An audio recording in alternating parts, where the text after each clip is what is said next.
It is July 16th of 2026, and this is the Court Gallery.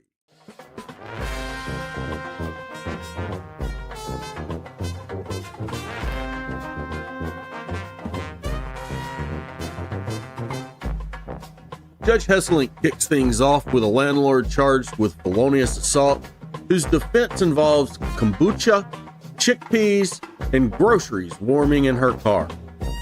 Then, we jump to Judge Boyd's courtroom where a defendant on felony drug probation learns the hard way why she can't just get her nursing license back while ignoring the court's orders.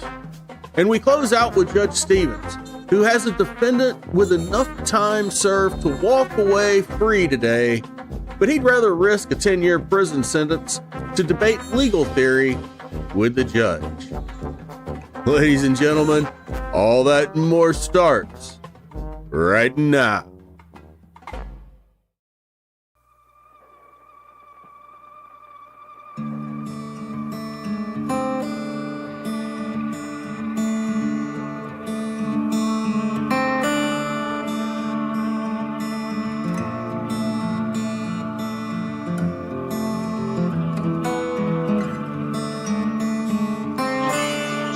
Have your name, please, ma'am?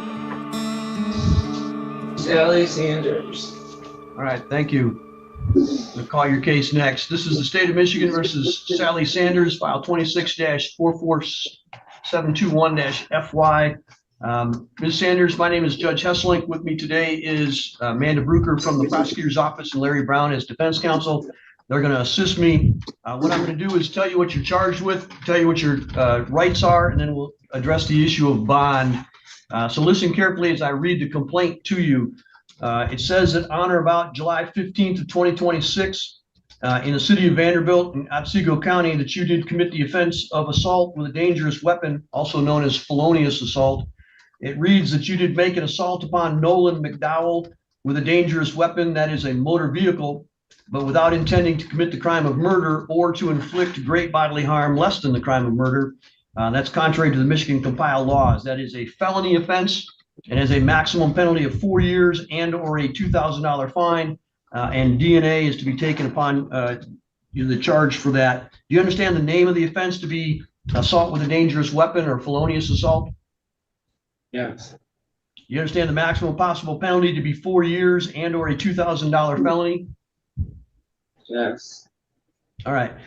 You have certain rights right now, so let me explain those to you. You have the right to plead guilty, not guilty, or to stand mute. You have the right to be represented by an attorney, and if you cannot afford an attorney, one would be appointed for you. And you have the right to be tried by a judge or by a jury. Your trial rights include the right to see, hear, and question all the witnesses against you, the right to present your own witnesses and evidence and get a subpoena from the court to require your witnesses to appear and testify. At trial, you could also testify yourself, or you could choose to remain silent, and that silence would not be used against you. At a trial, you'd be presumed innocent until proven guilty beyond a reasonable doubt. That burden of proof would remain with the prosecutor at all times. And finally, at a trial, you'd have the right to automatically appeal any error. But if you enter a plea at some point in the future, you'd be limited to asking the court for permission to appeal, and that might not be granted. Do you understand the rights that I've just read to you? Yes, sir. Do you have any questions about any of those rights? No, sir. All right.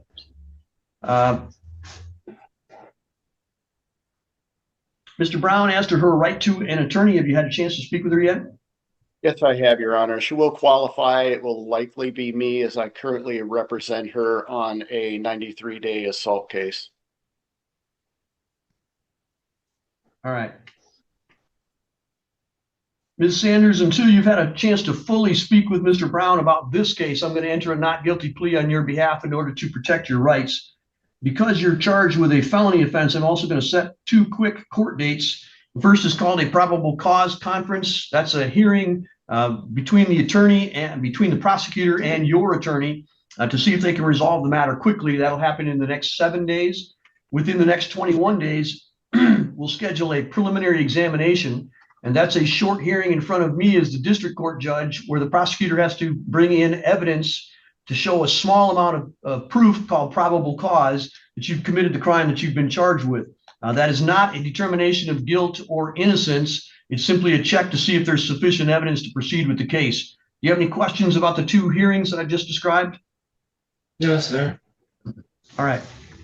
We're going to turn, excuse me, we're going to turn now to the issue of bond, and I'm going to ask both of the attorneys for their recommendations. And then once you've heard what they have to say, I'll ask you for what your recommendation is if you want to make one. So Ms. Brucker, your thoughts on bond? Your Honor, defendant doesn't really have much of a criminal history, just a 2013 conviction for operating while impaired. She is currently on bond for an assault and battery, a misdemeanor assault and battery involving a different tenant of her property. This allegation also involves a tenant of a different property as well. We would be requesting that she not leave the state without permission, she not commit additional crimes while on release, and that she attend each and every court hearing. We'd request that she not have any contact with the alleged victim, Nolan McDowell, or his father, Daryl McDowell. We request that she not possess any firearms. We request that she report to community corrections. So she owns the property that the victims live at. It's my understanding it's a duplex. There's another unit either next to it or below it. And this incident began because she had gone to the other unit to do some work on it and ended up with an argument with these individuals. So I would request that the court order that she not enter the unit that the McDowells reside in. I don't know how that's going to work with her other unit, but I am just requesting that she not enter that property. And as far as bond, we request a $5,000 10% or cash or surety bond. All right, thank you. Ms. Sanders, I am going to give you a chance to talk in just a minute. So if you'll just be patient and let me get through with the attorneys, and then I'll come to you in just a minute. Mr. Brown, your recommendations? Thank you, Your Honor. Ms. Sanders is currently working. She is a local resident here.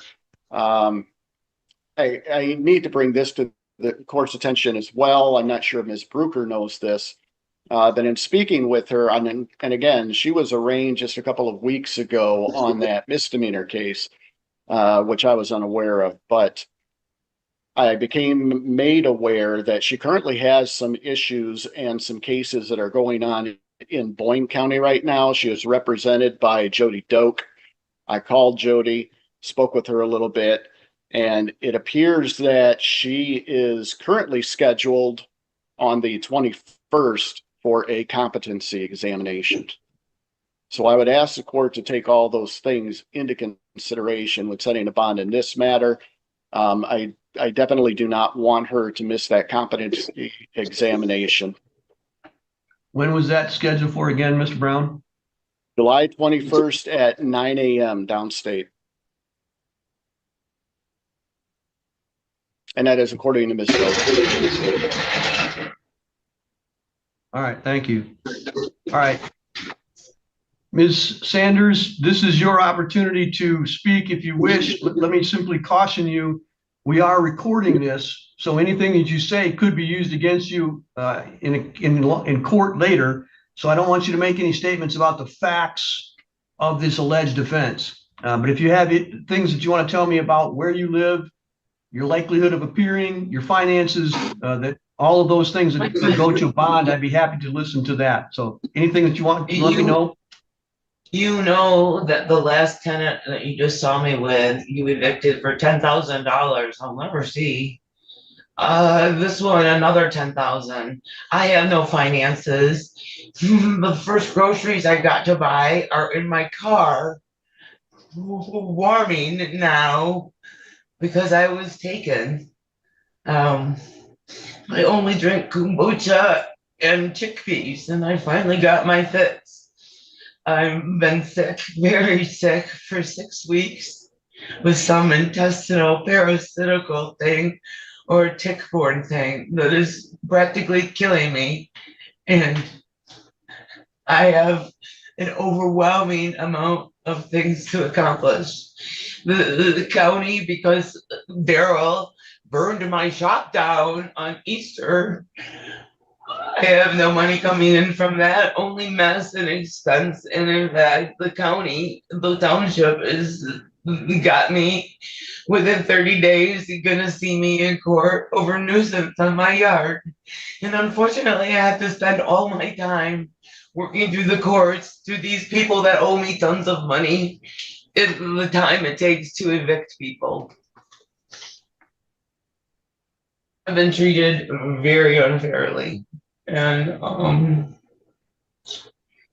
I don't have any money. I don't have any friends. My family lives far.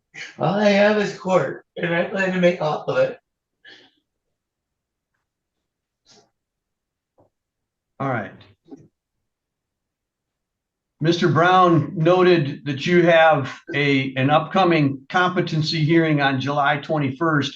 Is your understanding of that you have to go downstate to do that, or is that going to be via Zoom? Yes, I've been asking the VA. No, I've been asking someone from the VA to drive me because my strength is gone and I have a hard time driving right now. Where is that hearing supposed to be at? Detroit. And I'm terrified to drive in the city. I'm terrified to drive that long, but I have no one. So I'm hoping that the VA will send a volunteer to drive me. Do you know the name of the agency that's going to be doing that examination? It's at home on the papers. I don't know offhand. Okay. Someone with the state. Was it the Center for Forensic Psychiatry? Probably. Jody Doak would know. Okay. I can't tell you here. I can't look at my phone. I can't look at everything. And that's fine, Ms. Sanders. I just if you knew, that was all I was asking. So no, there's no problem. There's so much going on in my life. I can't tell you one day to the next what's happening. All right. For those who are not familiar, Ms. Sanders has had a couple of landlord-tenant matters in front of me the last couple of weeks, if I remember correctly, and I think that's what she was referring to with a previous, when she talked about her previous tenant. All right. Yeah. The charge against. He didn't assess any late fee to $6,950 of being late in rent. All right, thank you, Ms. Sanders. The charge against Ms. Sanders is a serious matter. It is one of the lower level felonies, but it's still a violent felony charge. And it comes when she has pending charges against her, both appears in Otsego County, in an assault and battery case, and apparently in charges in Charlevoix County, which would be where Boyne City is located, and competency evaluation is pending there, coming up relatively shortly, and she's represented by a counsel in that case.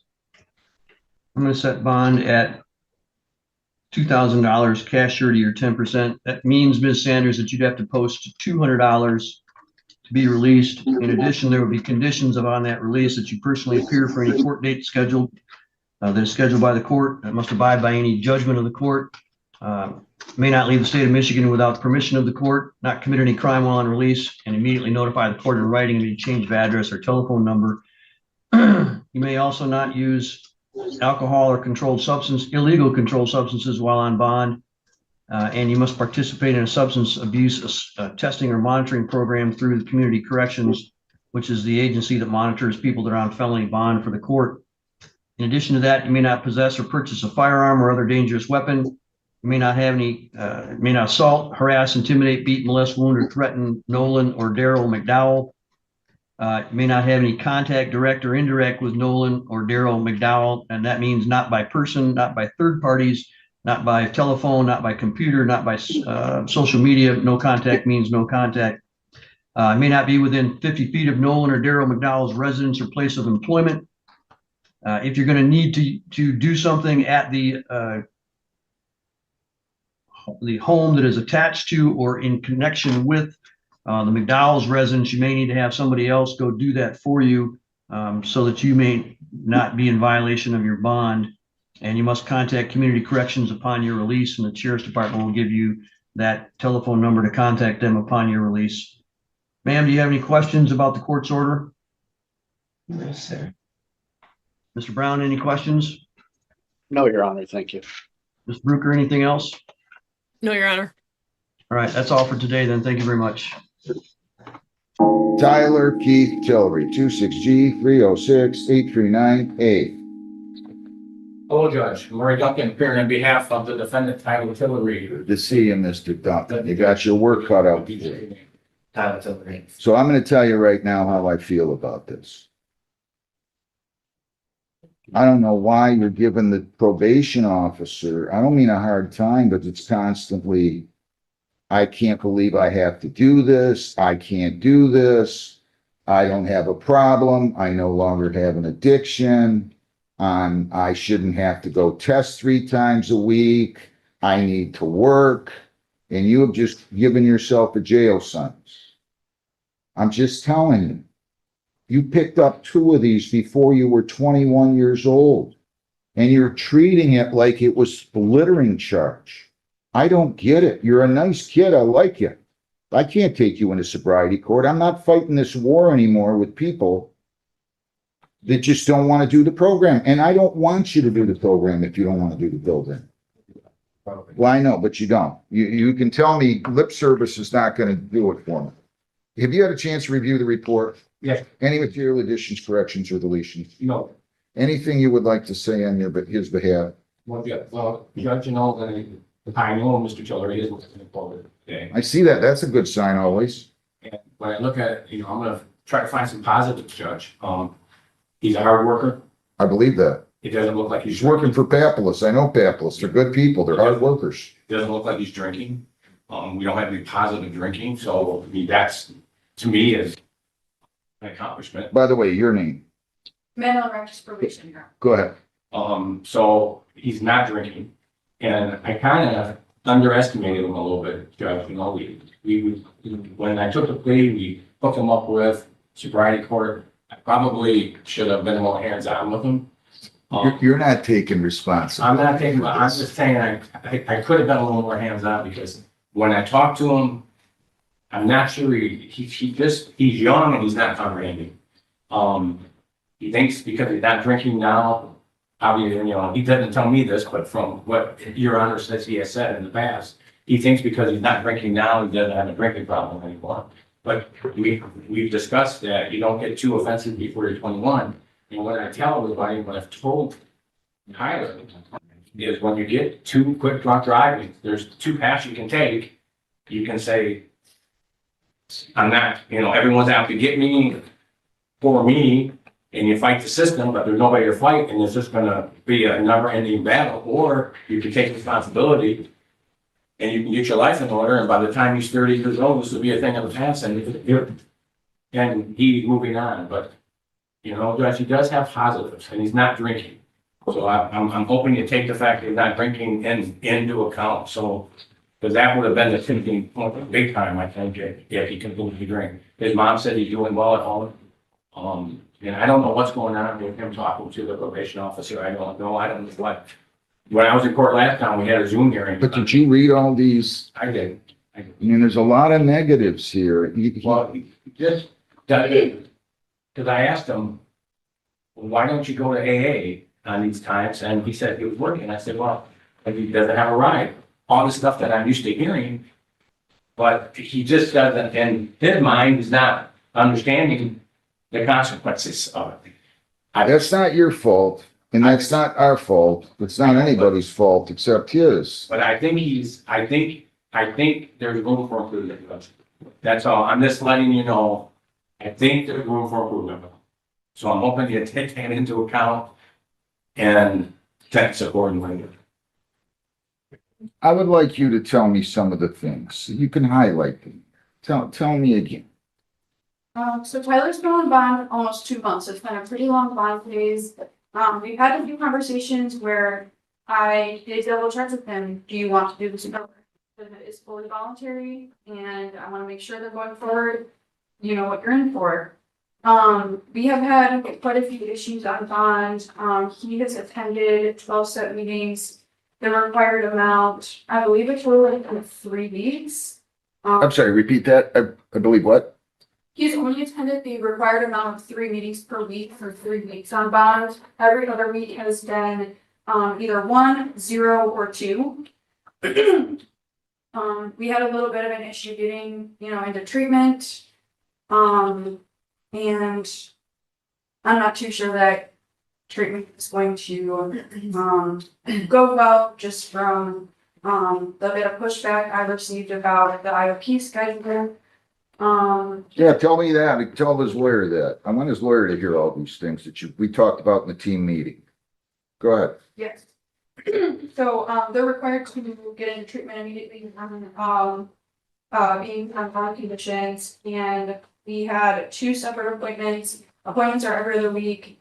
He basically waited over a month before, I had to get him into treatment myself, because we were getting too far into the, process where he needed to do it or he was gonna not be sentenced. So I was able to get him in intake. He did appear. However, there was some pushback about the IOP requirement of 3 times per week. He's been appearing for most tests. He did miss one. The soberling has not been great. Missing blows, late blows, that type of thing, right? Yeah.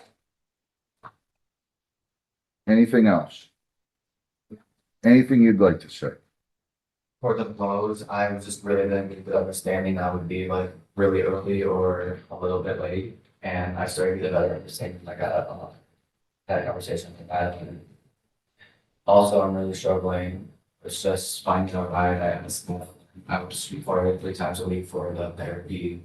And I know I need it, but it's just really hard because I have to get out of work and do 8-hour shifts. That also makes my father have to do 8-hour shifts too because then you have to leave work also. And so I was just asking, I didn't know it was the course required or not, but it is therapy required in that. And my goal is sobriety, or it is, it's not to, just to go to jail and get off probation. My goal is sobriety and I want to get better. And I've been doing better. I'm very proud of myself. I just celebrated my 4-month sobriety yesterday at AA. And I know I can do better than people. Your Honor. Like I said, you're a nice kid. But you had 2 of these before you were 21. And you had a 2-1. Now that, I don't know how much, if any, I covered that with you. You have no idea.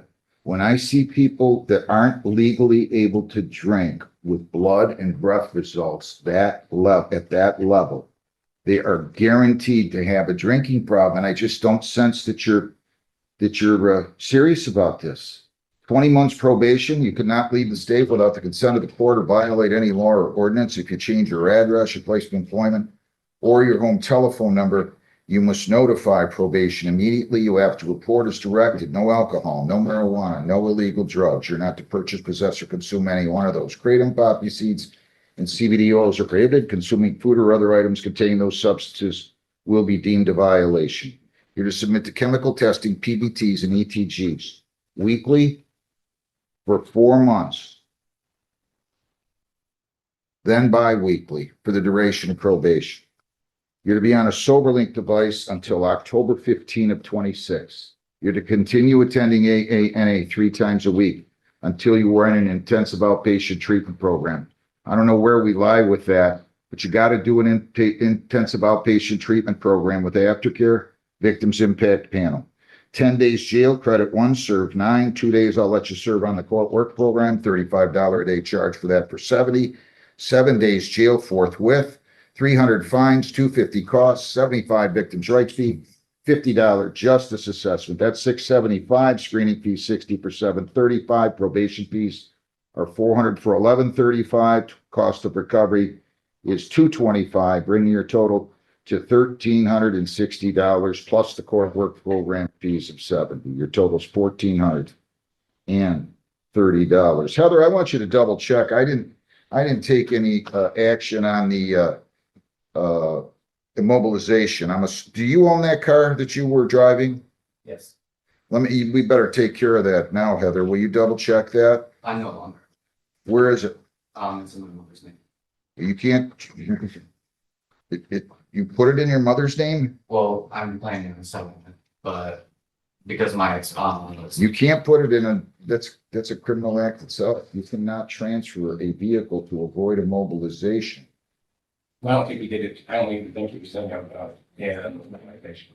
So I don't think there's any intent there to avoid that. I'm just telling you, I'm gonna order him to put that back in, I'm gonna order the mother to put that, or he's gonna put that back in his name, and I'm gonna order a mobilization of the vehicle for a period of 90 days.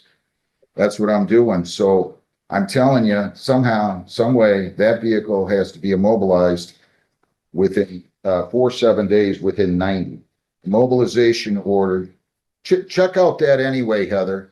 Mobilization of motor vehicle, 90 days. Whoever has the phone in here, you got to take it out of the building, please.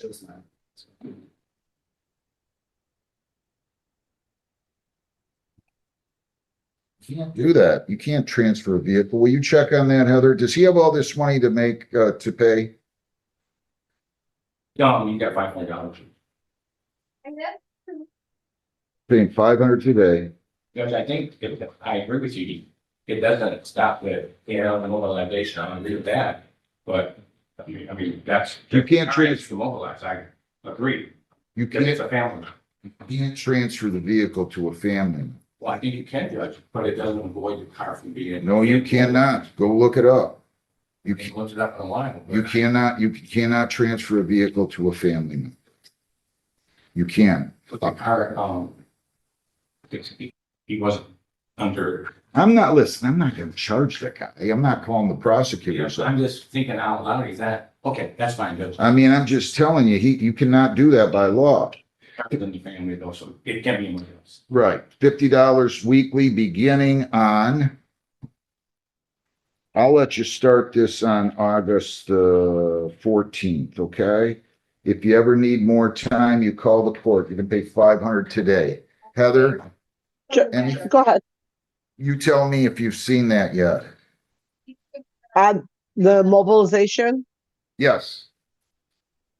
I do not. I mean, no, I mean, I'm saying, did you look at the owner title? Oh, okay. what- Let me run that real quick. I do have a question for you though, because, and I'm sure it's on my end. I did not get the same number. I think I put a number in wrong. I think it's me again. It's 1430. It's 300 Yeah. fines, 250 costs, 75 victims' rights, $50 judgment, justice assessment. That's 675. Screening fees 60 for 735. Probation fees are 400, bringing it to 1135. Plus the 225 is 1360. Plus the $70 in court work program fees is 1430. That's I did too many days court work for it. That's Don't what I worry went. about I did 105. Sorry. no Okay, and worries. then let me run that on the vehicle. And you got just one more thing in the court. Sure. Can you report to jail on Monday? No, I'm sorry. I wish I could take him. Nice kid. Talked to him after the last graduation. He's a nice kid, but he's got to get it. And you get another one of these in the next 80 years, it's a felony. Do you understand that? Sorry, Mr. Duncan. Thank you, Judge. So I need them to put that vehicle back in his name. Ma'am, you want to come up here? I just want to clarify. Okay. The What, vehicle's in both of our names. I Okay. was just a co-signer for him. fair enough. Fair enough. It was transferred. It was just already involved. I see. Thank you. What's your name? I'm sorry to have to have done this. I really am. I really am. I do not enjoy doing this. He's a nice kid, but he's got to grow up right now. Honestly. So that's fine. We're just going to prepare an order of mobilization. It has to be done within 7 days, okay? Thank you very much. Thank you. Good luck, sir. Have a seat over there. Thank you. See in that box. All right.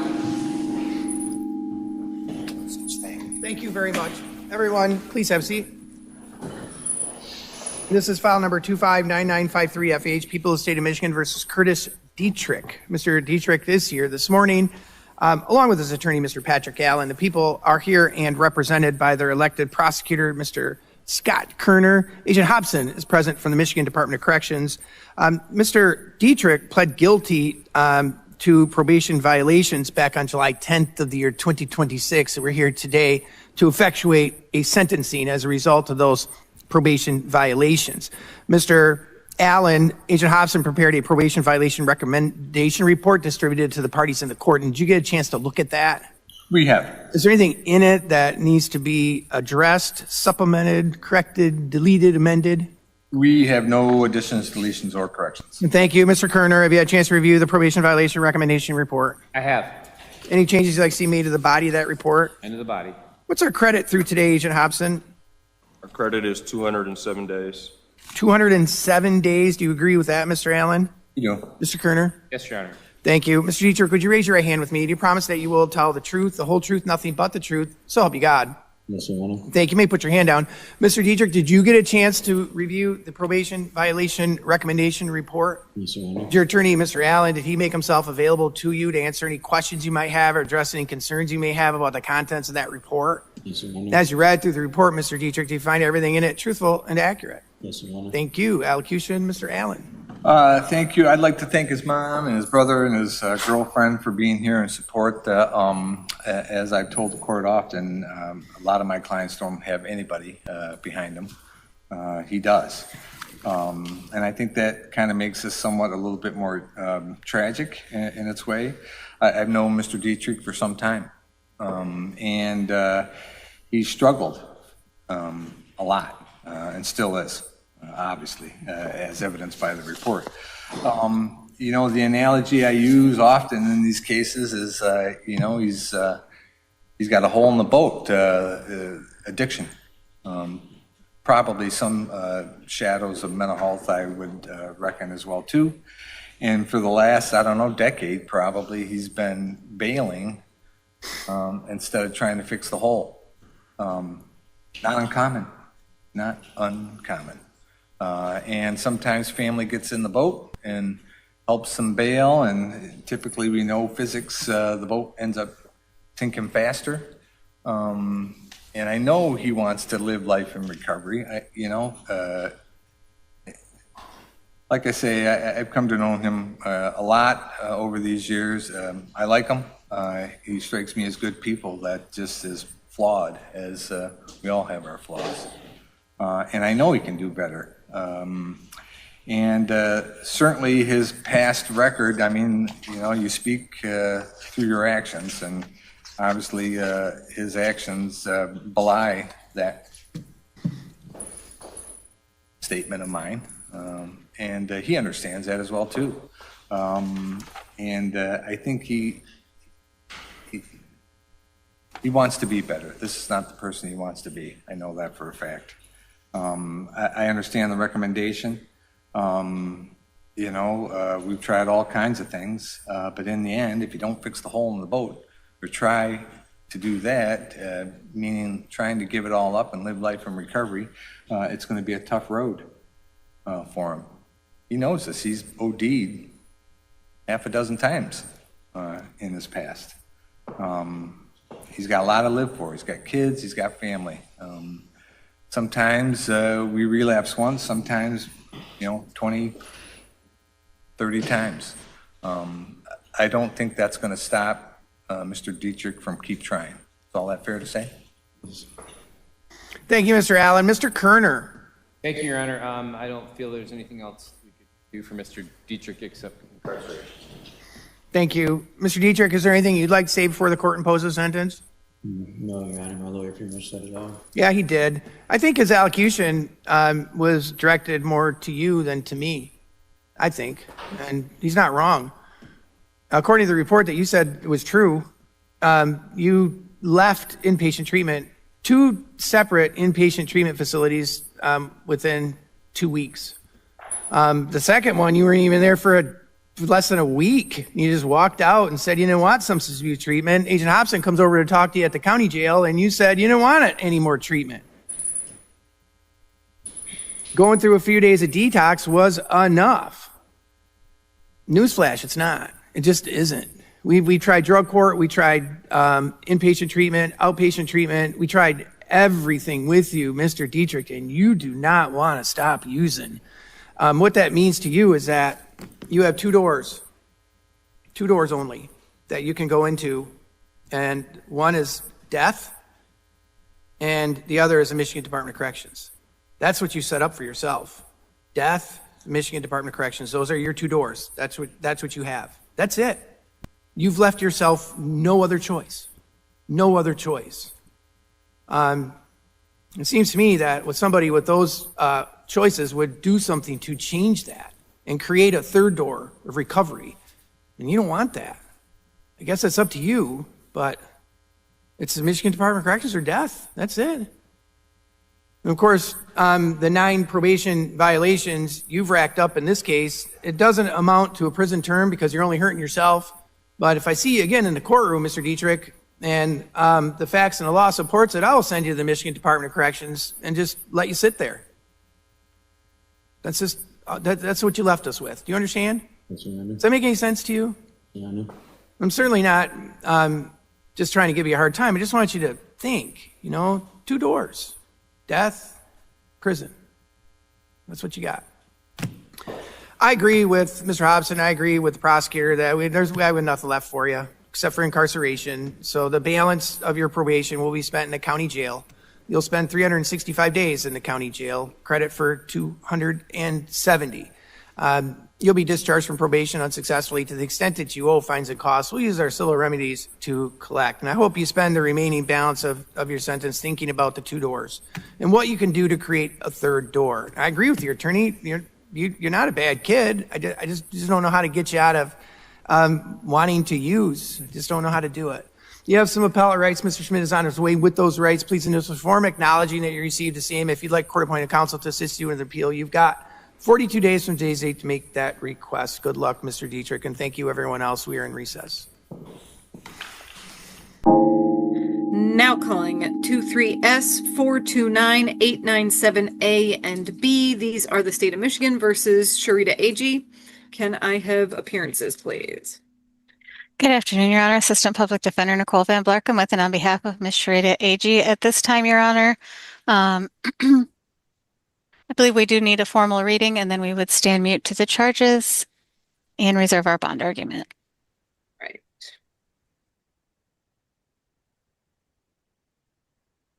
So this is a citation from November 10th, 2023, charging that on or about that date, Ms. Agee, you operated a motor vehicle on westbound I-94 at or near Wired Road with no operator's license on your person.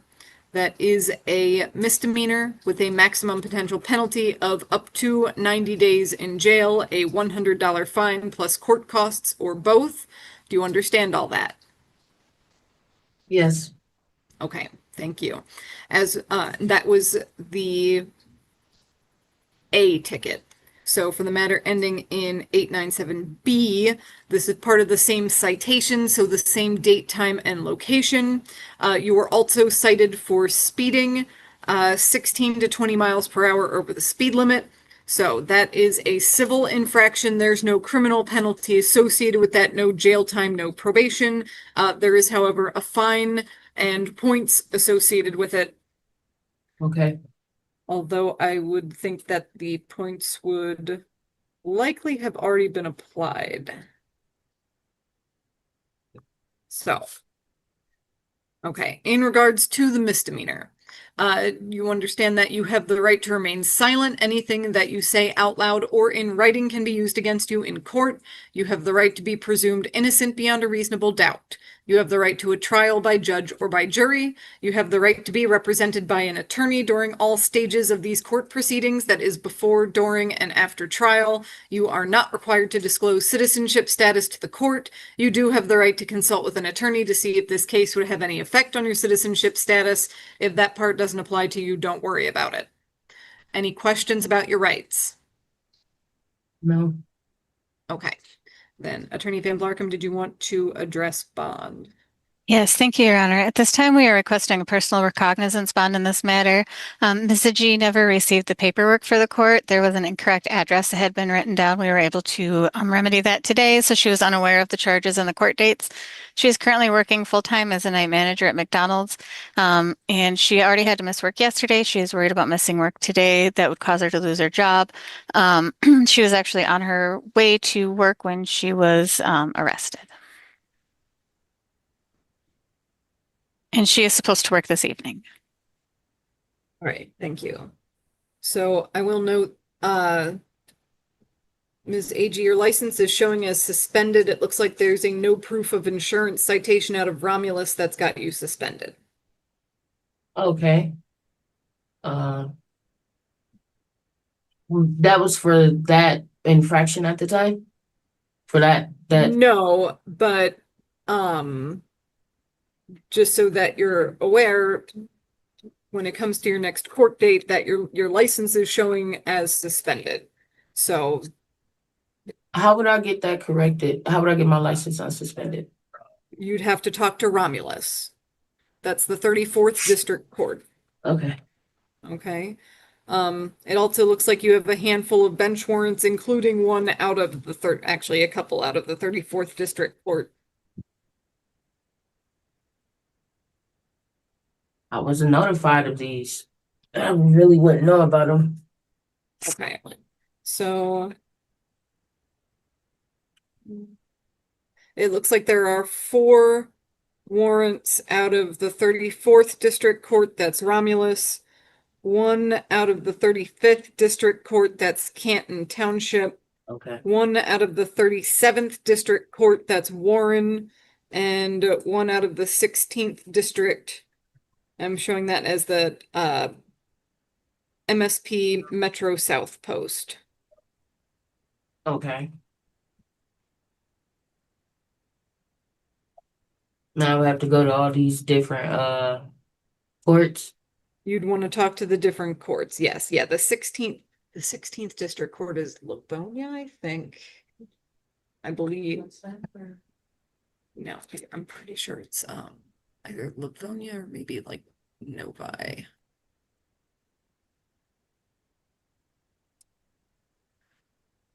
So yes, but you would want to reach out to each of those courts to see why you have bench warrants in all of them. Yes, ma'am.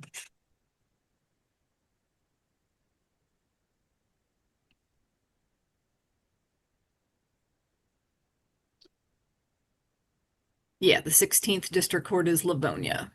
Okay. So Livonia, Warren, Canton, and Romulus. Okay.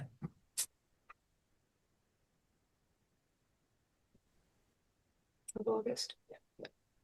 All right. The court will set a pretrial conference date in the matter ending in 9897A. That will be August 20th, 2026. That will be at 9 in the morning in person at the 14B District Court in courtroom number 1. Do you know where 14B is located? Is that the courthouse off of Michigan Ave? No. So we are the one off of Whitaker Road, South Huron River Drive, over by the Whitaker Road Library in Ypsi Township. Okay. Yes, Okay. yes, ma'am. All right, thank you. So, pre-trial in the A matter, that'll be a pre-hearing conference in the B matter, since that's just a civil infraction. The court will grant a personal recognizance bond in these matters. So basically, you are promising to appear for that next court date. If you fail to appear for a pre-trial in front of the judge, then a bench warrant may issue for your arrest. Your bond could be revoked entirely. Yes, ma'am. So, and I will note too that anytime a bench warrant issues, a $75 warrant fee gets added onto the case. So, God. Okay. Yes, ma'am. all right. So August 20th, 9 a.m., 14B. Yes, ma'am. Any questions? No, ma'am. Okay. It's already, okay. And actually the, excuse me. So the civil infraction, the speeding ticket, that will be a show cause hearing in front of the judge, not a Okay. pre-hearing conference. It's already gone into default. Okay. What does that mean? That means you owe money on it at this point. Okay. And they'll be able to talk to you further about that before the next court date, presumably. So, Okay. Attorney Van Blarkum, anything that you wanted to add? No, thank you, Your Honor. All right, thank you then, Ms. Agee. If you don't have any questions, you're free to go to the door. Thank you. Thank you. All right. Now calling 21S00059. This is the state of Michigan versus Marianne Carey. Appearances for the record, please. Good afternoon, Your Honor. Assistant Public Defender Nicole Van Blarkum with and on behalf of Miss Marianne Carey. At this time, Your Honor, we would waive formal readings, stand mute to the charges, and reserve our bond argument for when appropriate. All right. You then, you may, well, no, first, Ms. Carey, you do have the right to remain silent. Anything that you say out loud or in writing can be used against you in court. You have the right to be presumed innocent beyond a reasonable doubt. You have the right to a trial by judge or by jury. You have the right to be represented by an attorney during all stages of these court proceedings, that is before, during, and after trial. You are not required to disclose citizenship status to the court. You do have the right to consult with an attorney to see if this case would have any effect on your citizenship status. If that part doesn't apply to you, don't worry about it. Do you have any questions about your rights? No. Okay, thank you. So, Attorney Van Blarkum, do you want to address bond, please? Yes, thank you, Your Honor. We are requesting a personal recognizance bond in this case. This charge against Ms. Carey is over 5 years old at this point. The client has no other criminal history, no assaultive history. She's been homeless for the last 5 years and due to this was unaware of the charges in the case. She currently lives with her daughter and granddaughter. Her daughter is her caregiver for her due to Ms. Carey having COPD. So we are also requesting a consensual contact order with this case, as neither she nor her family, her daughter's family, have a place to stay outside of where they're living right now. Okay, and Attorney Van Blarkum, I do see the CA form has an email address and a phone number, so these are reliable ways to get in touch with your client, correct? Correct. Okay. All right. The court will set a pretrial conference date that will be August 10th, 2026. That will be at 9 in the morning in person at the 14B District Court in courtroom number 1. You know where 14B is located? Yes, I do. Okay, thank you. So the court will set bond with the following conditions. You are not to use or possess alcohol, marijuana, or illegal drugs. You are not to purchase or possess any firearms, ammunition, other dangerous weapons, or the means to create them. Any weapons that you do possess are to be surrendered. You are not to leave the state of Michigan without the court's permission. The court is going to allow consensual contact with the complaining witnesses in this case. And that is due in part to the age of this allegation, as well as the fact that you've apparently all been living together since the alleged incident, excuse me. So, what this means for you is the person with bond conditions being placed on you is if any sort of argument or disagreement or anything like that takes place, if you cannot get along with these people, you are the one who needs to remove yourself from that situation. That is your responsibility. Thank you. So, you are not to engage in any sort of assaultive, threatening, harassing, terrorizing, molesting, or stalking behaviors towards the complaining witnesses or anyone else. You are not to engage in any sort of criminal activity whatsoever. You are to appear for any and all dates set for you by the court, the next one in this matter being August 10th at 9 a.m. And again, that's in person at 14B. If they haven't been already, you are also to have your fingerprints taken. Yes. Okay. Any questions about these conditions? No. Okay. These conditions will be entered into the Law Enforcement Information Network. They will be readily accessible to any police officers that you may come into contact with. If they have probable cause to believe that you have violated one of these conditions, they can arrest you on the spot, and you'll be held for a bond violation hearing in front of a judge who may revoke your bond and set a new, more restrictive one. At this time, the court will set a $10,000 personal recognizance bond. So what that means is you are not required to post anything to get out. Basically, you are promising to appear for your next court date and to abide by all of the bond conditions. If you fail to appear or violate any bond conditions, a bench warrant may issue for your arrest. Your bond could be revoked entirely. At a minimum, it would start at $10,000. Any questions about anything I've said? Mm. Okay. And can you speak up a little bit for the record, please? No. Thank you. All right, Attorney Van Blarkum, did you have anything that you wanted to add? No, thank you, Your Honor.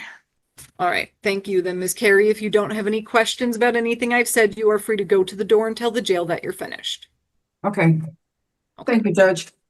Magistrate, but thank you. Magistrate, thank you. Yep. Court does call the case, People versus Donovan Buckner.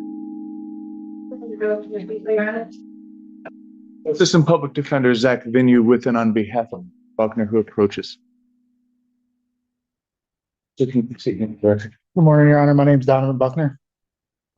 Your Honor, as to the PCC itself, we would be requesting an adjournment for further negotiations. Then I would also like to address bond appropriate. May. Thank you, Your Honor. So Mr. Buckner has been in custody from July 6th, so he's been in for 10 days now. I believe that is that the result of his bond violation? Yes, Your Honor. I believe the allegation for the bond violation was a retail fraud. My understanding is that the people have not authorized anything as of yet. So as of right now, there's nothing to admit to. So I guess we would be requesting an adjournment of the violation itself, given that there is no charge as of yet. And then I would ask to address bond when approved. Go ahead. Anything? Well, let's address on first. All right. Well, what I will do is I will probable cause conference. I'll adjourn to. I can go the 28th or the 6th. The 28th would be fine with us, Your Honor. I'll adjourn this to July 28th, 2026, 9 a.m. That's a Tuesday, by the way. All right, as to bond. Thank you, Your Honor. So as I stated, Mr. Buckner has been in custody for 10 days now. His fiancee, Heather, is in the courtroom today. She's in the front row in the wheelchair. Mr. Buckner supports Heather and is an important part of her life in helping her get to doctor's appointments and making sure that she's able to get around. She has been in a wheelchair since, was it February? So yeah, since February, Your Honor. Additionally, Your Honor, Mr. Buckner stated to me that he does have a job offer at Potbelly and that he is accepted. He stated he has until July 21st to let them know, and that if so, he can get out and he can set up an orientation. And then additionally, Your Honor, he stated that he is looking to start school again. He's going to start back up working on taking online courses at Colorado Tech. At Colorado Tech, Your Honor, his long-term goal is to become a counselor for at-risk youth. And then lastly, why wasn't he here on June 25th? Oh, yes, Your Honor. So on June 25th, so he logged in on June 24th accidentally. And then on June 25th, his phone died. He had to go to the First Baptist Church in order to get a charger. He then called in, but it was too late. So he did then call our office and got the bench warrant recalled on June 29th, I believe. And then it was rescheduled for a PCC on this date. So he had no intentions of missing court that day. It was just that his phone died. Why is he in custody? He was in custody on the alleged bond violation, Your Honor. And then retail fraud. The alleged retail fraud, yes. So just so that I have this all clear, he's on bench warrant status at some point, recalls the bench warrant, then picks up another potential offense. Yes, Your Honor. Any response from the people? Your Honor, you have asked all of the questions that I would have answered. And so I'm funny that way, but go ahead. the only thing I would add is that alleged charge here is assaultive. He has an assaultive history. And then he said the bond violation and the appear. Motion for bond reduction is denied. Bond will continue. Thank you. Your Honor, would you consider a tether provision? As Mr. Buckner just consider permission to speak. He would also ask permission to speak. What? I'm willing to go on tether just to prove that I'm not an issue. I'm not out there trying. I'm just wanting to go to work, get back to work. And that's what I've been doing since I was 14 years old. The sequence of events are that you're before the court, don't appear. Then you go through the warrant recall process, which I get out, and then allegedly commit another offense. With the retail fraud, sir, I never went in and got it. Sir, at this point, I'd advise you not to speak about the so. Okay, my ruling's still the same. Bond request denied. Bond will continue. Thank you. Court does call the case of the people versus Maisha Gaines.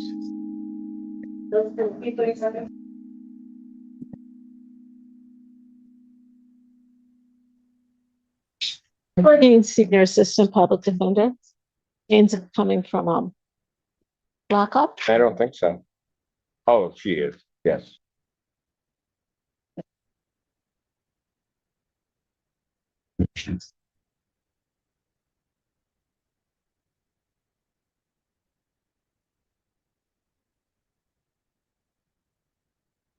Your name? Maisha Gaines. I have a plea form in front of me that she's gonna be pleading to the charge of operating with a high BAC, the 180 offense. Upon that successful guilty plea to that charge, count one would be dismissed. Defendant is also agreeing to plead guilty as charged in case 25S 460 SD. That's the court's full understanding of the agreement. That's correct. That is correct, Your Honor. All right, may I have her sworn? Solemnly swear to affirm the testimony about the whole, nothing but the truth, God. Yes, I do. Name, please. Maisha Gaines. Ma'am, it is this court's understanding that you are going to be pleading guilty to the charge of operating with a high BAC. That is a misdemeanor punishable by a jail sentence of up to 180 days, a $200 to $700 fine plus court costs. The court should order rehabilitative services and any community service the court deems necessary. Could also order your vehicle immobilized. Could order you to pay the cost of the prosecution as well as the cost of any emergency governmental services. You understand that? Yes. All right. You understand also, ma'am, that while I'm taking your plea, I would not be your sentencing judge, and you would be sentenced before Judge Barr in the 14A2 District Court. You understand that? Yes. Still wish to plead guilty? Yes. And to that charge, how do you plead? Guilty. You understand that by pleading guilty, you'll not have a trial of any kind? Yes. You signed an advice of rights form or had one signed on your behalf? Yes. You have any questions regarding any of those rights? No. Please look at paragraph 5. You'll see a copy on the podium. Those are your rights which are part of a trial. You understand by pleading guilty, you'll be giving up those rights as well as all the rights on that form. Yes. You understand you're giving up your right to appeal of right. Yes. Are you on probation or parole? No. Has anybody promised you anything other than what's been stated here today to get you to plead? No. Anybody threaten you or coerce you? No. You're doing this voluntarily and of your own free will? Absolutely. And because you believe that you are indeed guilty of this offense? Yes. On the date of March 24th, 2023, at the location of West Michigan. Vodka. All right. Were you stopped by the police or was there an accident? Stopped by the police. You know why they stopped you?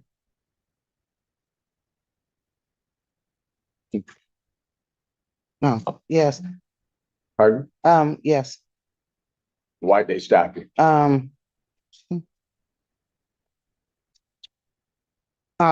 Swerving. I guess. Okay. And you're not challenging the right of the police to stop you in this? No. All right. Were you ultimately arrested? Yes. Were you taken to the hospital for a blood draw? Yes. And what were the results of that blood draw? Your Honor, I believe it was 0.326. 0.326? I believe that's correct. That is correct. Right. Do you have any reason to dispute those results, ma'am? No. Ma'am, I do have to inform you that between the time I accept your plea and the time of sentencing, if you commit misconduct as defined by the Michigan court rules, you would not be entitled to withdraw your plea, and the court would not be bound by any sentence evaluation or recommendation. You understand that? Yes. All right. Counsel, are you aware of any other promises, threats, or other inducements which have led to this plea? No, thank you, Your Honor. And have I complied with the court rule? Yes, Your Honor. Court will accept the defendant's plea of guilty to count 2. Count 1 is dismissed. Pre-sentence investigation and reporting screening is ordered at 14A2 probation. Sentencing city. August 12, 2026, 10 a.m. before Judge Barr. Bond will continue. Your Honor, may we address bond briefly? You may. At this time, Ms. Gaines' bond does not have a bond. However, since the time that she previously missed court, she has taken care of all of her outstanding warrants, which includes a matter out of Wayne County, for which she's serving a sentence as she is taking care of these cases. Anticipate will have completed that sentence in August. We're asking at this time for a nominal bond. Any response?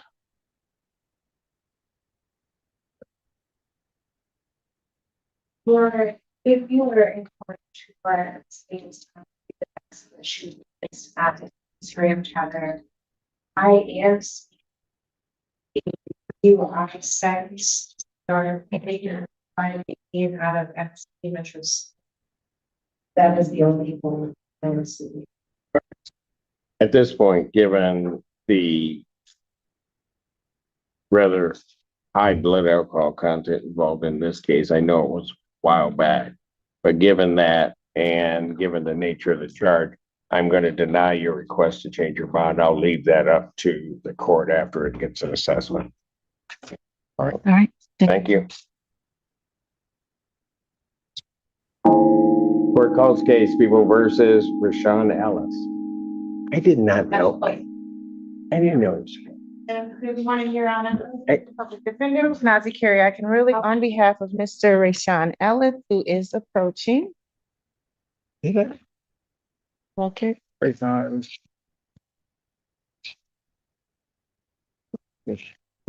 Judge, we ask that this matter be set for preliminary examination, and we'd also like to address it.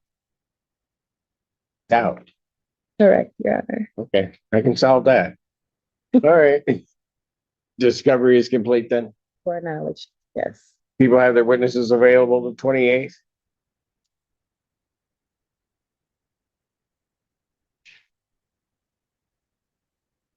We'll try, Your Honor. Thank you. Preliminary examination will be set in person, July 28th, 2026 at 9 a.m. with Judge Fresh. 9 a.m. before fresh hour. Your Honor, in regards to bond, Mr. Ellis is currently on a tether. Yes. I The home confinement tether, Judge. This particular case had been dismissed at preliminary exam a few months back. The people were unable to proceed at that time. And he is currently on probation in circuit court. He's been doing well on his probation, compliant with everything. They did not have a tether on him. When this case was reauthorized, he was picked up on the warrant, unbeknownst to him, at the time of his arrest. When he was arraigned, a tether was subsequently placed back on him. We're asking that the tether be moved. Rashawn has a number of things that he's doing, helping his family, helping his mother, and he has been compliant without a tether on his circuit court probation, and it's just this reauthorized case that has reactivated the tether issue. Response. There are various bond information form that was prepared in this case. I don't know if the court's had a chance to review that.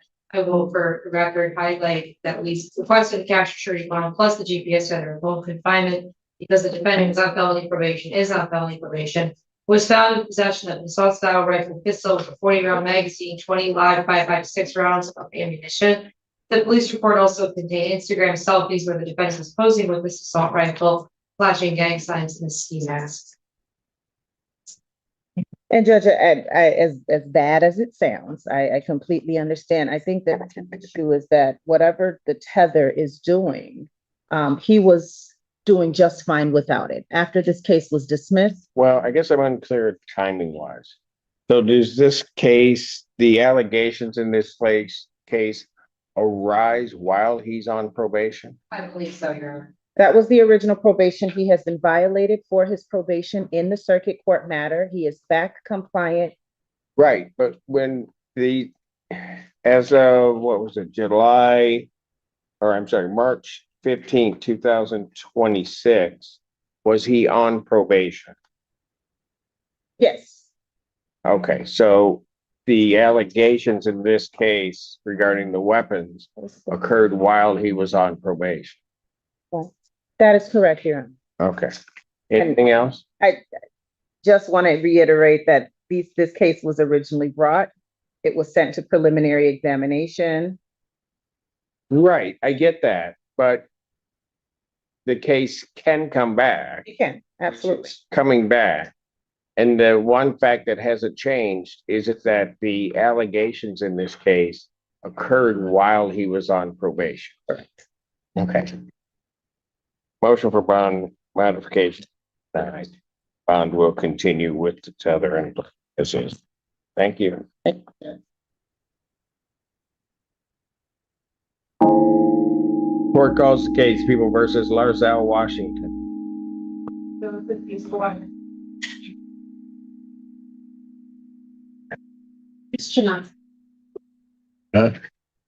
Oh. Assistant Public Defender Chinati Carey, I can really, Your Honor, on behalf of Washington, we are both approaching. She normally that way. Mr. Washington, state your name for the record, please. Larzell O'Neill, Washington. Judge, we respectfully request that this matter be set for. Counsel approach. Judge.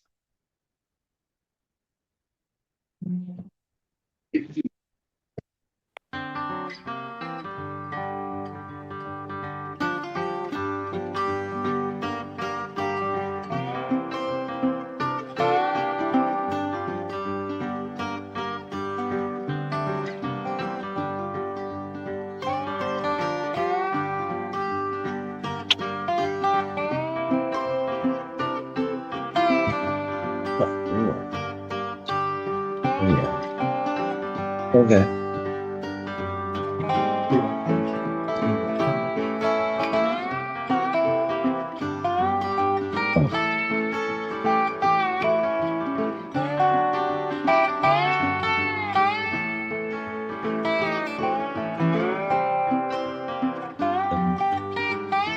Did you say that?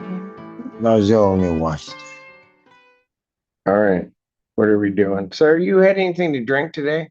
No, not at all. I usually Take any other type of drugs today? No, I was tired. I've been hanging hard. Because you almost fell over in the aisle. We're coming out of the aisle. I might have just woke up, with all due respect. But no, if you feel I've been drinking, you can breathalyze. Or take a blood test. Don't challenge me. May I, Your Honor? Yes. What are we doing? We just wanted to set this matter for preliminary examination.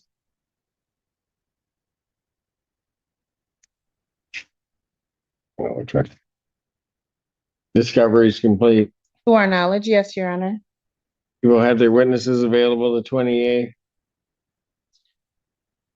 Now I can only hope.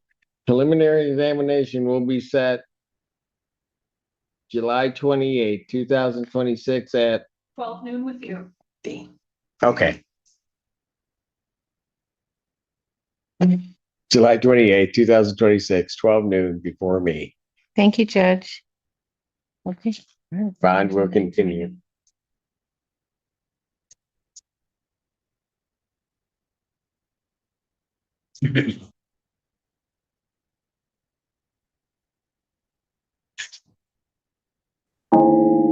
Court does call the case of People State of Michigan versus Charles Eugene Wilson. Ashley Phelps for the people.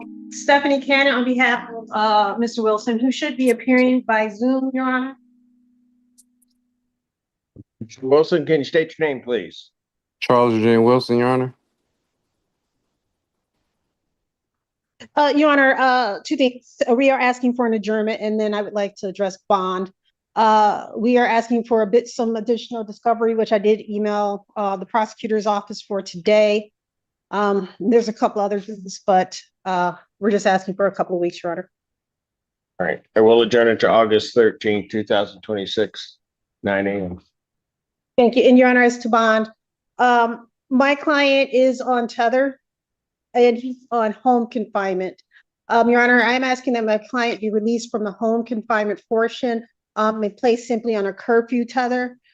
In this particular case, my client, Heather. yes, Your Honor, So what that- he's on a home confinement or a GPS tether, sorry, curfew tether is in DOC. My apologies, Your Honor. He is on a home confinement tether right now. He has type 2 diabetes and gastroparesis. I believe I spelled it correctly, Mr. Wilson. If I didn't, my apologies.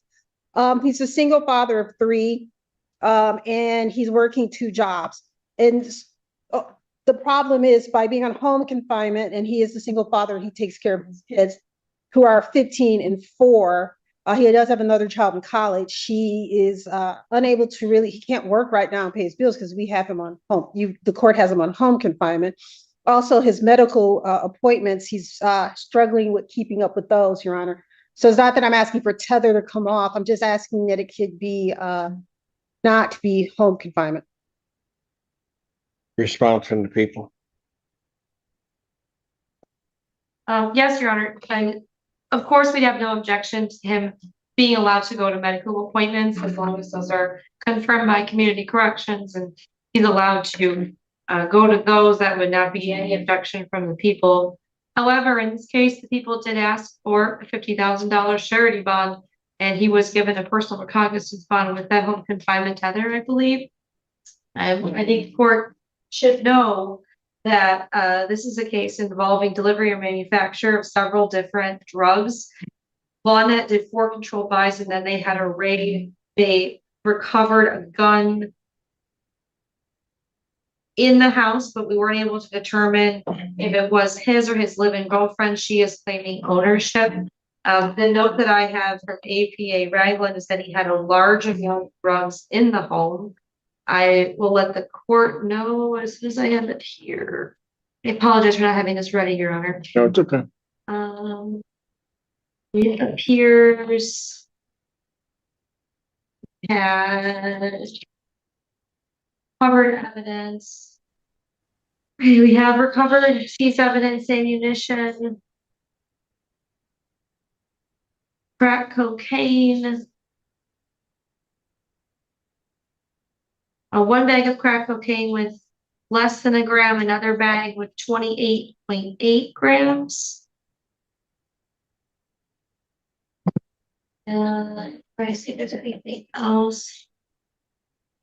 That's all I can see with a very quick view, Your Honor. But it does appear, oh, I'm sorry, oxycodone, psilocybin,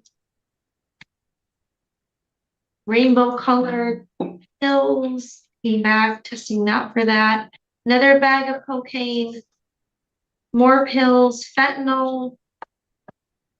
So I would ask that the court maintain the home confinement tether.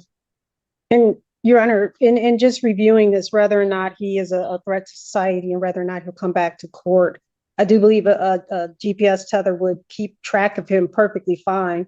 And they said all the stuff was found at the house where he's currently living, allegedly, in this matter, Your Honor. So I don't see how home confinement protects society's interests any more than him just being on GPS tether. He's not going to be selling drugs. He's not going to be doing any of the things that he's alleged to have been doing. He's simply asking that it not be home confinement, Your Honor. And I neglected to give the court his criminal history. I apologize. In 2005, he was convicted of false report or threat of a bomb or harmful device, telecommunications malicious use. In 2007, there were felony controlled substance delivery manufacturer that were pled to delivery or manufacture of a narcotic less than 50 grams. In 2011, there was another delivery manufacturer case that was pled down to possession. In 2012, he was found guilty of controlled substance delivery manufacture of marijuana or synthetic equivalents. In 2014, he was found guilty or pled guilty to fleeing the police, 3rd degree, as well as possession of marijuana. And in 2019, appears to be his most recent conviction was just driving on a suspended license, but it does appear he has a history of this activity. And Your Honor, I will note that most of those, if not all of them, are more than 10 years old, well beyond the 10-year-old point at this point. And outside of that, he had the driving while license suspended. Nothing there indicates he's not going to come to court and participate in this proceedings.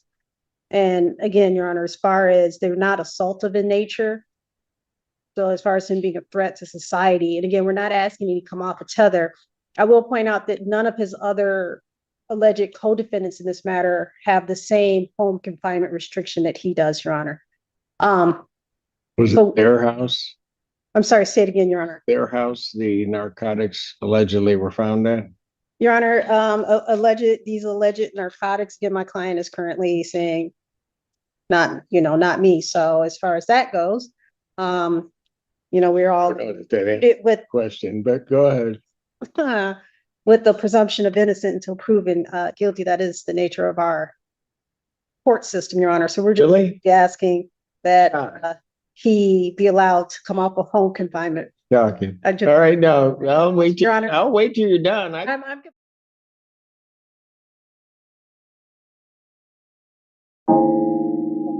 All right, who's here on Tony Barrera? All right, if you come forward, please. Everyone, I need you to whisper like you're spies. We're on the record. Barrera, come on up. And if anyone can hear what you're saying, you will be executed. So just whisper like you're spies. All right, the court is calling 2021 CR 9153, State versus Tony Lee Barrera. Can I have parties announced? Yes, Judge. Brandon Prayer for the state. Albert Chidas for Mr. Barrera. And are you Mr. Barrera? Yes. Did you review the document entitled Motion to Enter Adjudication of Guilt and Revoke Community Supervision and State's motion to supplement pending motion to enter adjudication of guilt and revoke probation with your attorney? Did you understand it? Yes, Your Honor. Are you the same Tony Lee Barrera who was placed on deferred adjudication in 2021 CR 9153 for the offense of evading arrest detention with a vehicle on December 3rd, 2021 for a period of 4 years? Is that you? Yes, Your Honor. State? Judge, I'm qualified. I do not have a copy of the MTR.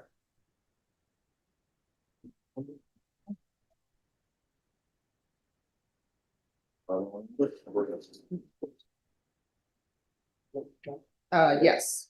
My apologies, Judge. No problem. We proceeding on a violation of condition number 4, specifically that in Broward County, Texas, the defendant, Tony Lee Barrera, the defendant there fails to report to the supervision officer as directed for the months of May and June 2025 in violation of condition number 4. How do you plead to that? True or not true? True.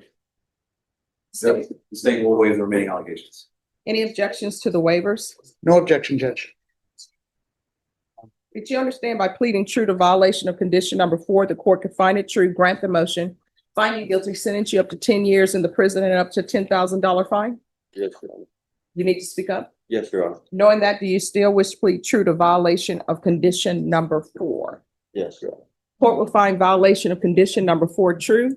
Is there a proposed agreement? There is not, Judge. All right, state, what are you requesting? Judge, we're asking that the underlying term was 4 years because there is still a majority of the work to be done and the term has already been expired. We ask that the judge sentence the defendant to 4 years to be small. And Judge, we're asking that the court extend him. And I'd like to call my client as a witness just to explain to the court what's been going on in his life. Can you raise your right hand for me, please? Do you solemnly swear or affirm the testimony you give will be the truth and nothing but the truth, so help you God? Yes, Your Honor. All right, you can lower your hand, state your name for the record. Tony Barrera. All right, you may proceed. Thank you, Judge. Mr. Barrera, you've been on probation since 2021, is that correct? Okay, and you had to report to probation, you had to do everything they asked on that list of services that you need to complete? Yes. And had you been reporting regularly when you first started? Yes. And here's the violation report indicating that you stopped reporting and that you didn't do drug testing. Okay, I'm so sorry, counsel. If you could speak up because I know Sorry. the reporter is having a hard time hearing. I am as well. Now, there's an allegation that you stopped reporting. Is that, and you pled true to that? You understand that, right? Yes. What happened in your life that changed things?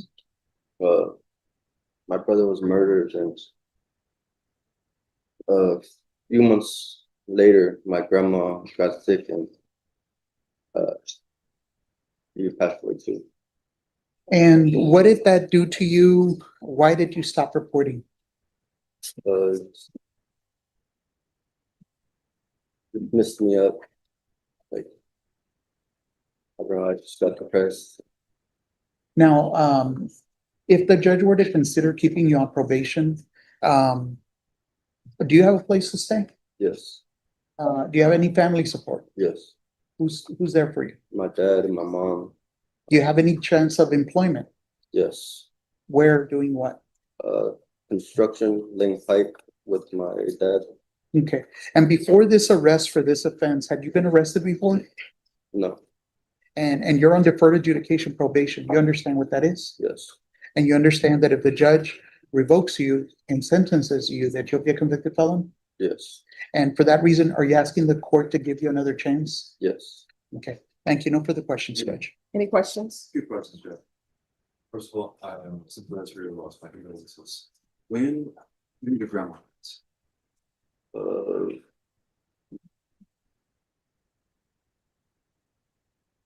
would say in 2014, 2015, around there.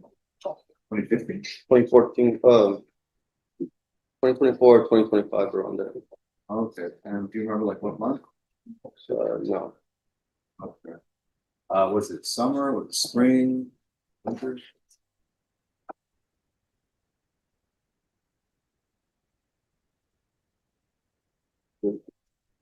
All blurry, I don't remember. Okay, that's all.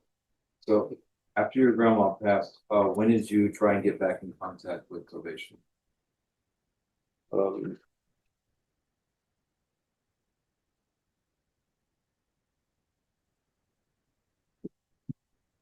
ever get in contact with probation? I don't think I did. Is that because you knew you might have a warrant out for you? Kind of, sort of. Thank you. There you go. Pass it. All right, when's the last time you reported? Has it been more than a year? No. All right, so when's the last time you reported?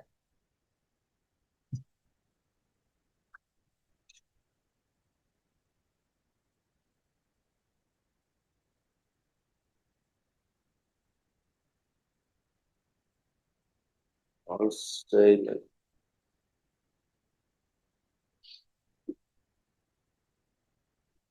6 months, 5 months ago. Probation, when is the last time he reported? April 9th, 2025, it was a virtual office. Nobody's seen you. I don't think you're a good candidate for continuing on probation. I'm going to grant the motion, find you guilty. There's to be no contact with Leroy Gomez and Isaac Hernandez. And I'm going to sentence you to 3 years in the prison, give you credit for any time served, and I'll request the therapeutic community. Did you review the document entitled Trial Court Certification of Defendants' Rights to Appeal with your attorney? Did you understand it and sign it? Yes. All right, you have a limited right to appeal. That right to appeal is as it relates to the allegations in the motion, not the fact that you're on deferred adjudication. Because this is a felony conviction, you're not allowed to own or possess any weapons or ammunition. If you have any questions over what that is, you'll need to speak to an attorney. Do you understand? Yes. All right, so here's the thing. Nobody's seen you. The simplest thing you can do is report. Everyone knows if there's an issue, I always tell people, just let probation know about it. You know, I'm not a revoke happy judge. I will listen and figure out what's going on with you and see if you need help with something, and I'll try to get you the help that you need. But you cannot just disappear. Okay? Good luck to you. Thank you. You're welcome. Thank you, Judge. Come this way. All right, the court is calling 2024 CR 010023C, State versus Sandra Torres. Can I have parties announced for the record? Yes, Judge. Brandon Prayer for the state. Bud Rittenhour for the defense. And are you Sandra Laura Torres? Yes, ma'am.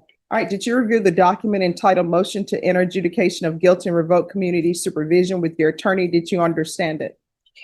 Yes. Are you the same Sandra Laura Torres who was placed on deferred adjudication in 2024 CR 010023C for the offense of possession of a controlled substance, penalty group 1, 4 to 200 grams on November 19, 2024 for a period of 6 years? Is that you? Yes, ma'am. All right, state. Judge, we proceeding on violation of condition number 4, specifically that in Berry County, Texas, the defendant Sandra Lara Torres did then and there fail to report to the supervision officer as directed for the months of March and April 2026 in violation of condition number 4. How do you plead to that? True or not true? True, Your Honor. And Judge will waive the remaining allegation. Any objections to the waivers? No objection, Your Did Honor. you understand by pleading true to violation of condition number 4, the court could find it true, grant the motion, find you guilty, sentence you up to 20 years in the prison and up to $10,000 fines? Yes, ma'am. Knowing that, do you still wish to plead true to violation of condition number 4? Yes, ma'am. Court will find violation of condition number 4 true. Is there a proposed agreement? There is, Judge. After speaking with Bud, I think we're going to recommend that the judgment be altered and amended for an MRT course, weekly reporting for 60 days, and that the defendant register for intensive outpatient treatment immediately upon release from custody. That's the agreement, Judge. All right, this is her second motion to Recommendation as revoke. well. Just 1 second. Probation, what is your recommendation? Judge, according to the court summary, those are the recommendations for probation. After looking over the case, I did notice that the original conditions indicate a drug court. Well, not the original. Based on the NTR that was submitted last time and that outcome, the amended conditions were for her to do a felony drug court evaluation. That was not completed due to non-reporting. So if the court is inclined to keep her on probation, I would also ask that at least the felony drug court evaluation and the TAP evaluation be done in custody to get those results. All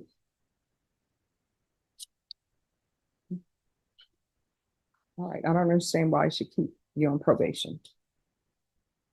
Ma'am. If your attorney wants you to. She's asked to address the court, Judge. All right, can you raise your right hand? Yes. Do you solemnly swear affirm the testimony you give will be the truth and nothing but the truth, so help you God? Yes, Your Honor. All right, you can lower your hand, state your name for the record. Sandra Torres. All right, why should you be continuing on probation? Reporting is the easiest thing to do.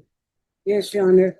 I did fail to come and comply as to bring you my report for employment and my report for an address as I was asked to. No. I'm strictly talking about what you played true today. Now, one, yeah, you were supposed to provide them with an address, but you didn't report. And you didn't report since, according to what you played true, you haven't reported since March. So why are you not reporting? That's the easiest thing to do. Yes, it was my fault because I was concentrated on trying to get my nursing license back as my job was requiring me to get back. Oh, nobody's going to give you your nursing license back with a drug conviction. I mean, sorry, a deferred adjudication for drugs. My license had expired and I work at a nursing facility. Judge, Oh, it's not a that's a nursing problem. license, it's a CNA. But not a as a nursing. CNA, as a maintenance also. Well, that's a problem because according to, Ma'am, you're not allowed to do that when you're on probation in this court for a felony. yeah, well, you did grant me the permission to work as a maintenance. Yes. And they wanted me to get my license still to get back to work and they paid for my tuition again to my restatement. So, and I got evicted from my apartment when I was released. So I worked again to get back to my job and to get back my job, run a criminal record one more time to get employed. So that No. So here's the problem. One, you're on deferred adjudication for a drug case. What I can tell you is I don't allow people to be on probation, felony probation in this court, to be a home health care provider or work with minors. Why do I do that? Because part of my job is to see that the community is protected. And regardless of what your employer is saying, oh, we want her to come back and be a nurse's assistant. The Answer is no from this court. So you're trying to get that done. That's a no. With your due respect, Your Honor, we did, they paid for my tuition and, we got my license, which I'm not practicing, but I have my license back. And they did give me my job back and I started making payments again right away. No. Let me just tell you, you're trying to talk circles around me. And this is what I'm telling you. I understand, but it's not going to change my ruling that I do not allow people who are on probation out of this court to be home health care providers or work with minors. Because guess what? If somebody is on probation for drugs, do you want them babysitting your grandchildren or your children? Right. The answer should be no. If you do, then somebody needs to check what's going on in your household. Yes, ma'am. If somebody's on probation for drugs, do you want them taking care of your grandparents? The answer is no. If the answer for you is yes, then somebody needs to check into what's going on in your home. So regardless of what your employer is doing, and I guarantee you, they're probably paying people next to nothing because they just hire people, whether they have criminal charges or not, don't do sufficient background checks and let them start taking care of vulnerable people. So that's off the table. You are not allowed, and I've told you that before, Yes. You're not allowed to be a home healthcare provider. You're not allowed to use your nursing license to take care of the elderly. You were supposed to do maintenance. That's it. Okay. We can do that. We can do that, Your Honor. My apologies. All right. This is what the court is going to do. I don't think you're a good candidate. You're not even following my orders. Please, Your Honor, please. But no, I mean, you're still not following my orders. And obviously nobody knows what's going on because she's trying to work as a home healthcare provider. Well, I can go back to management, Your Honor. All right, the court is finding violation of condition number 4 true. The court is going to grant the motion, find you guilty. The court is going to revoke. The court is going to sentence you to 3 years in the prison, give you credit for any time served. There is to be no contact with Julian A. Rodriguez, Andres Tamayo, Tamallo Jr., and Christine with a C, Brown. Court will give you credit for any time served. Did you review the document entitled Trial Court Certification of Defendants' Rights to Appeal with your attorney? Did you understand it and sign it?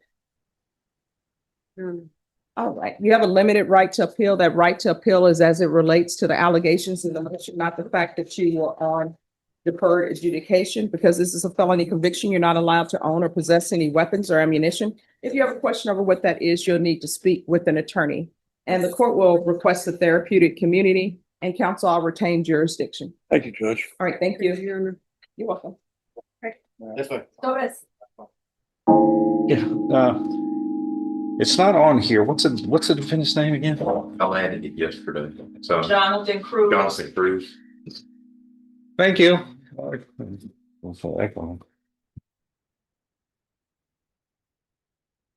you spell Cruz? Carnival. CREWS. I'm sorry. MOUSE? Yeah. That's all your stuff ends with MOUSE.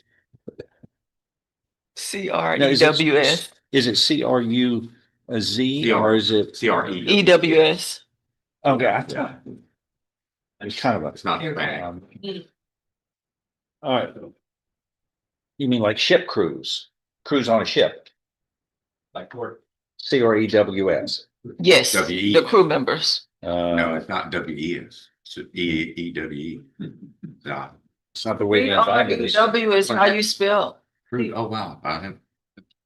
Now, it may be spelled differently, but it wouldn't matter, under, what's it, item sonins, it sounds the same. Yeah. So it doesn't matter what spelling you use, as long as it's phonetically sound the same, it is not an error.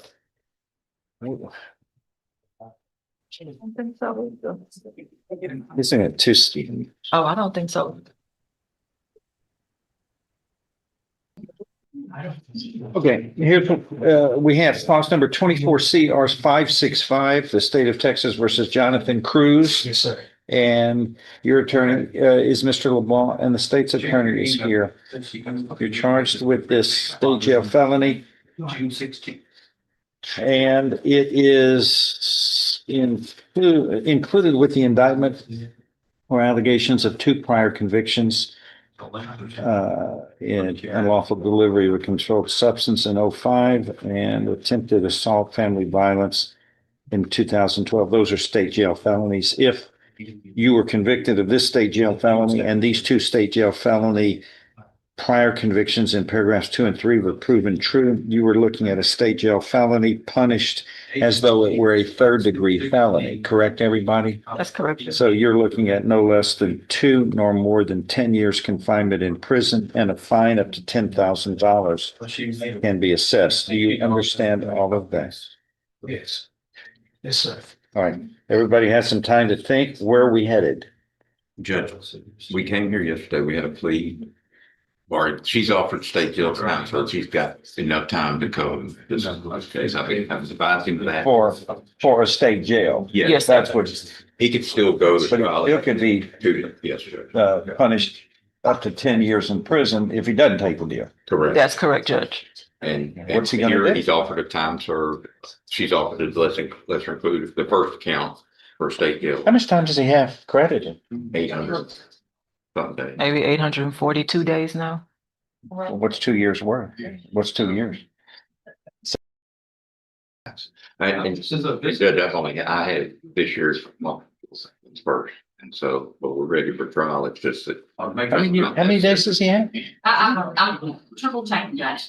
At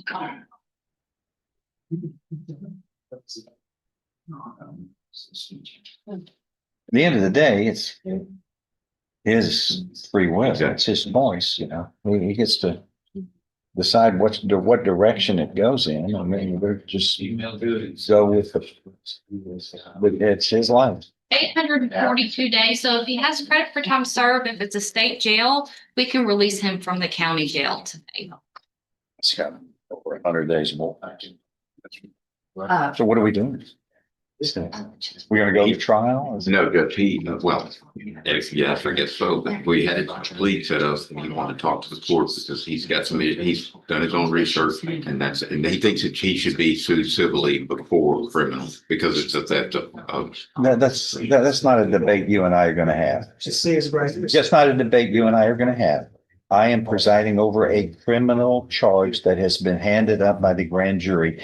This isn't going to go into a debate between you and me as though it should be civil or not. The prosecutor takes care of what prosecution direction it goes in. He defends you, and I'm the arbitrator of the charging instrument. So I'm not going to debate. I'm not going to talk about whether it should be civil. This is a criminal court and it's been handed up by the grand jury. Not her, they asked for it, but the grand jury makes the choice. And then I respond by 2 things, either disposing of it by allowing the parties to agree to a disposition, or like yesterday, we had another 615th jury trial here, 615. And they disposed, the jury found guilty and sentenced. And that's what happens. We try cases. But it's this thing with a civil is not a debate with me. But as long as you are aware, they've offered you a plan of disposition where you can walk out today. And well, that all I'm talking about is what is in this set of facts in this case. Now, if you don't want that, then what happens is it will defer, you'll set it on the trial docket and you'll be looking at up to 10 years in prison. And that's your choice, though. Everybody up here makes a choice. I was released from prison. I was the victim about anything. This one. All right. We're just going to put it on the trial docket. It's not I told you it's not a debate. It's your choice, sir. You said. You're not debating with me. Debate, I'm speaking. I'm making a ruling, sir. Wilkerson said that he's important, that he got my hat, that Once again, that has nothing to do with what the decisions I make, sir. Hey, this man, I'm not looking for free representation. Okay, then here's what you do. Go to trial. It said. We'll set it for trial, It said sir. right here, before I. That is all. It said, before I go, before criminal court, it's a civil court matter. It says right here, you won't let me read the law. It says, hold on. It says, hold on. You go have my list of documents? Yes, sir. Did you send all that stuff to your lawyer? Yes. Okay, that's him. All right. He's handling it. He's gonna handle it. That I haven't done. We're gonna set it for trial. It'll be set for trial. Get ready for trial. And we'll let a jury decide what direction it should head in. I didn't even, he brought that up. But All right. yeah, he's hitting for it. Some defendants really work real hard against themselves, but that's one of those cases that's the third or fourth time we've talked about the same subject matter, and he doesn't seem to want to listen, but he has a right under the Constitution for a jury trial. That's what we'll do. And that is what we will do. Speaking of jury trials, ladies and gentlemen, we have a trial coming up. A trial coming up tomorrow, Saturday. We've got a big trial. Actually, I'm really floundering on whether or not I'm going to break it up into parts, or if I'm just going to come online Saturday and just show it all at once. It's one big, crazy trial. We'll figure that out later. For now, I'm going to bring up my broken end screen. There we go. It's not broken anymore. I'll say good night to all my friends. Bye. Say thank you to Marty, CE, Northwest, Wendy, Spec, Unbiased Jurist, Nina out of the blue. All you crazy folk giving all of your jewels and your fun things away. That's so awesome. And hitting this button because it does something. Yeah, there we go. VIP supporters tonight are specs. That's not true. Everybody here is a VIP supporter. I disagree with whatever is making these lists here. I think everybody should be amazed. Everybody is amazing. Everybody gets a participation trophy, especially Darth Steven, the objectionizer. He says, good night all, with a super chat in the last 30 seconds of the show. Ladies and gentlemen, do keep in mind, we do this every single night of the week. And tonight is not the last night of the week. Tomorrow is. It's Friday. We will have something, whether it's the beginning of a big long trial or a day full of crazy court. I don't know yet. I haven't really made up my mind. I had made up my mind on Monday, but now I really don't know anymore. I've got a really long Stevens jury trial that I want to show you. It's all about taking a gun to a fist fight. I think everybody will find it interesting. Whether you like it or not is a whole nother story. I'm really not sure how much of it is viewable, to be honest. You can hear some of it, you can't hear some of it. It's one of those, you know what I mean? It's Judge Stevens. The other one is Judge West, and it's a jury trial with Judge West. And I think everybody needs to see that jury trial with Judge West. I think it's an interesting one, but it's a long trial. It took place over 3 days. 3 days. And every section is about 2 hours. One of them is almost 3 hours.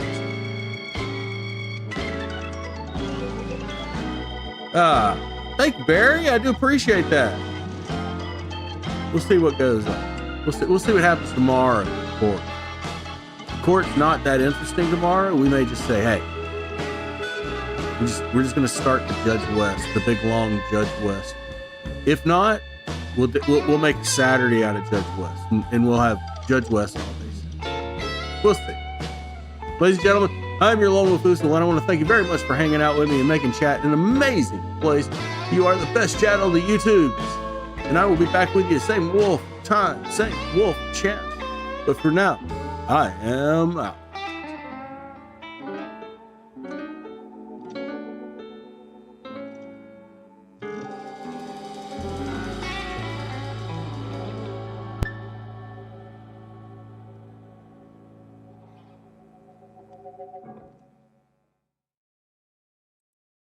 And remember, only you can take a bite out of crime. Bye.